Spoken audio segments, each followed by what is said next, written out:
मुल्क में फिर से महंगाई में इजाफे की रफ्तार बढ़ती जा रही है।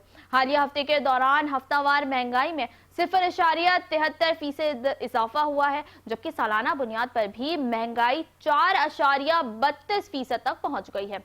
हालिया हफ्ते 14 अशिया जरूरिया महंगी हुई और 12 के निर्खों में कमी रिकॉर्ड की गई, जबकि 25 अशिया जरूरिया की कीमतों में इस्तेहकाम रहा है।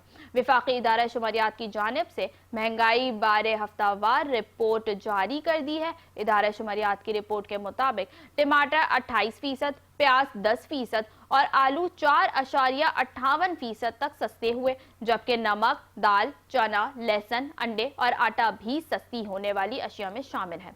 रिपोर्ट के मुताबिक दाल, मूंग, घी, कुकिंग ऑयल और खुश्क दूध की कीमतों में इजाफा हुआ, जबकि चीनी, गुड़, बीफ, बिजली, LPG, सिगरेट और लकड़ी भी महंगी हुई। मुख्तलिफ शहरों में चीनी 179 से 220 रुपए किलो फरोख्त हो रही है। छोटे तबके के लिए बिजली टैरिफ में 11% से ज्यादा इजाफा हुआ।